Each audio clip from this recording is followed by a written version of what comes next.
This is Dubai, or at least it is what it used to be at the dawn of the century.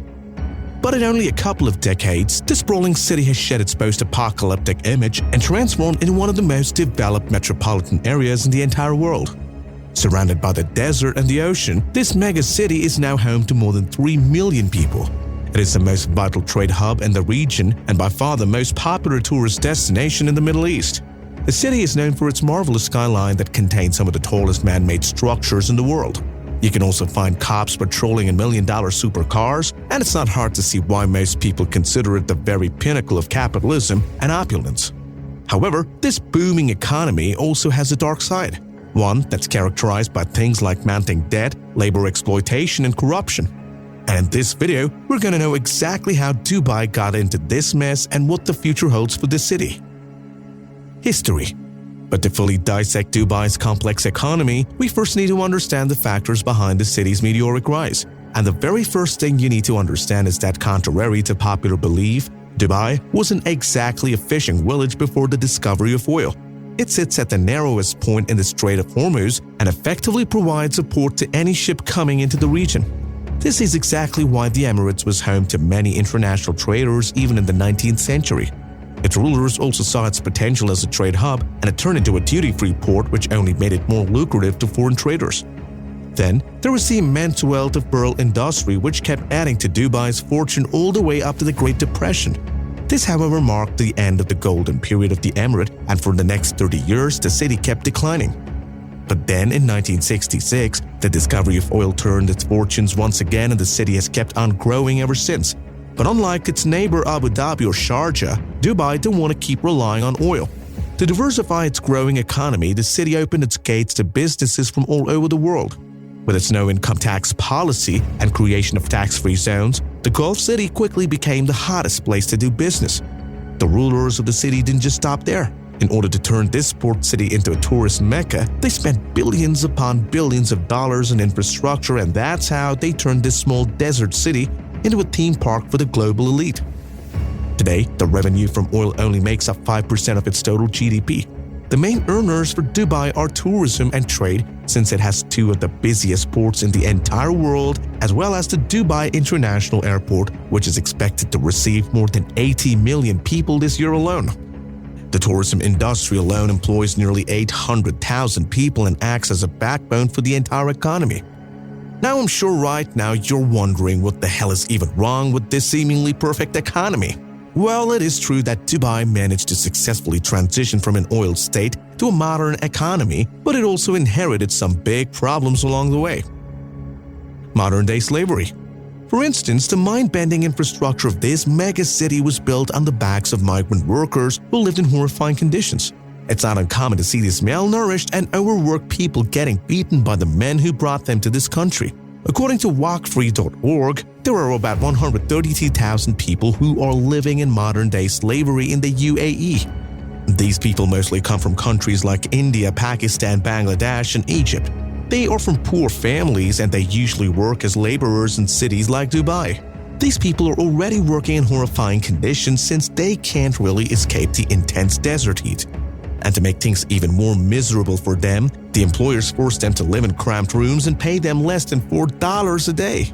Many of these people come here via the kafala system, which pretty much makes them a slave to their employers.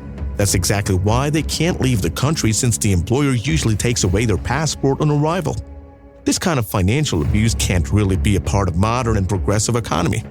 In the UAE, it's especially bad since these migrant workers make up 95% of its ever-growing workforce. According to the latest survey, out of the 9.9 million people living in the Arab nation, 88% are migrants.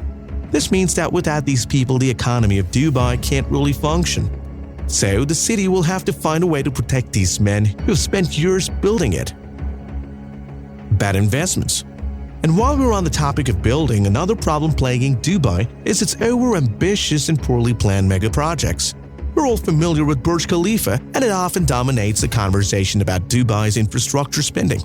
However, the Gulf state has spent more on projects and can be described as speculative if you're being generous, and downright stupid if you want to be honest. For instance, you can just take a look at these giant man-made islands which were built to extend the city's coastline. I remember watching a documentary about them on National Geography when I was just a kid. In that documentary, which now I understand was more like a paid advertisement, we were shown how the leading experts from all over the world designed these islands to be simply perfect. They were supposed to be able to withstand strong waves, and the so-called experts also worked really hard to ensure the local wildlife was protected during that period. Out of nearly half a dozen island projects, only 2 were constructed. These include Palm Jumeirah and the ultra-viral World Islands. So let's see what's going on with these multi-billion-dollar projects.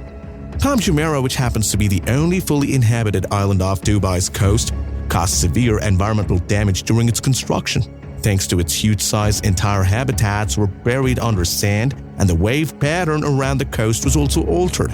To add insult to injury, the island began sinking according to NASA all the way back in 2009.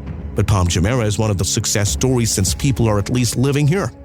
The World Islands, which cost approximately $13 billion to build, are nearly empty. It turns out no one really wants to live on artificial islands in the middle of the ocean. This project is a glaring example of how Dubai and its state-owned property developers burn money on projects that make no sense. While these projects failed to turn a profit, they did add to Dubai's debt, which at the end of 2020 was 78% of the state's GDP. Even after a steep rise in real estate prices, the debt will only go down to 52% of the total GDP, which shows just how bad the situation has been since the pandemic. Long-term vulnerability. Another big problem with Dubai's economy is that it's vulnerable to environmental changes. For instance, the country's third biggest earner, tourism, trade, and oil can come under fire thanks to global warming.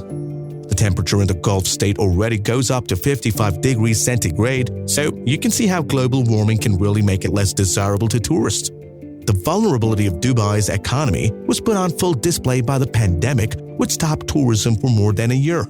Global trade was also heavily affected, and Dubai's ports and airports received much less traffic than expected. That's the reason why the state's economy shrank by 6% in 2020. Corruption. Last but not the least, another thing plaguing Dubai's economy is all the black money that flows into the emirate. Thanks to lax laws and administrative loopholes, Dubai has been the dream place for money launderers and financial criminals for years now. The laws that can send most people to jail usually don't apply to these extremely rich people. According to a Transparency International report, the megacity has become a paradise for criminals who launder their money through gold trade and often park it into the city by buying up expensive properties. This, of course, is a huge blemish on a city that hopes to become a modern economy in the near future. By now, I'm sure you can see why experts are worried about Dubai's financial future. It is facing some very complex and deep-rooted problems. However, with an eye towards the future, the Emirates can address these issues in a decade or so. For now, it has to immediately find a way to protect its huge labor force. It has to stop relying on foreign workers to do every job, and it also has to find a way to reduce income inequality. The men running the Emirates also need to stop investing in poorly planned projects and use the money to further future-proof their economy. When a city is making so much money, it's easy to overlook these issues, but if they aren't addressed, the city's financial future will always be under threat.